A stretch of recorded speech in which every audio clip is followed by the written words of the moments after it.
तो शेर ढीला के अखाड़ा माँ, कब तक ले रही माड़ा माँ, सीना तान के खड़े मैदान माँ, जब तक जी रही जान माँ, सत्यनामी के छूटे हावे बाम, बाँचो नहीं तो जाही जान। अब तो शेर ढीला के अखाड़ा माँ, बाँचो नहीं तो जाही जान।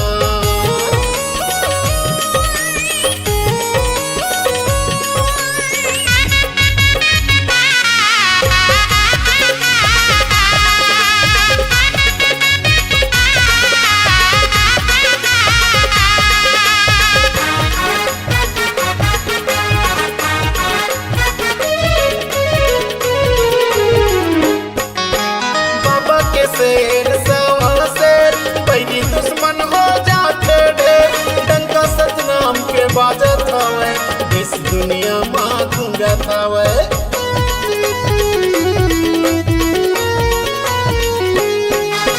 शेर के दहाड़ सतनामी तिहार, अड़े सतनामी जछाता पहाड़, सुनामी आ जाते गाँव शहर, जब मारे सतनामी दहाड़।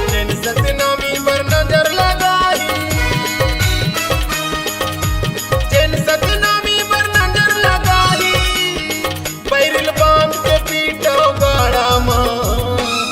नामी शेर ढीला गे, अब तो बाघे ढीला गे अखाड़ा माँ, कब तक ले रही माड़ा माँ, नामी शेर ढीला गे अखाड़ा माँ, बाँचो नहीं तो जाही जान।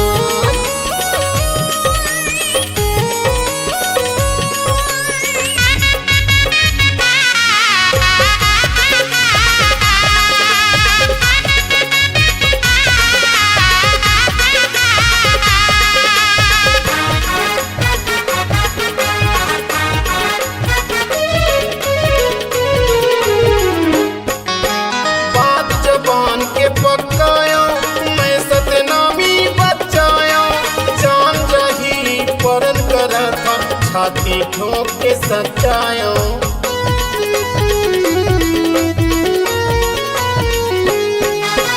भाला बरछी धरे बर तलवार, पुरखा मन दे है अधिकार, सतनामी मन के है ललकार, छत्तीसगढ़ में सतनामी सरकार, सतनामी के अब राज आही, सतनामी के अब राज आही, नाचो बाजा के डीजे नगाड़ा माँ, नामी शेर ढीला गे, बब्बर शेर ढीला गे अखाड़ा माँ, कब तक ले रही माड़ा माँ, शौर्य शेर दहाड़े नामी सेना, दहाड़ मारे सतनामी सेना, शिव साजन लिखे गाए गाना ला, आशीर्वाद दे हो माया दूल्हा, सतनामी के छूटे हावे बान, बाँचो नहीं तो जाही जान। सतनामी समाज जिंदाबाद।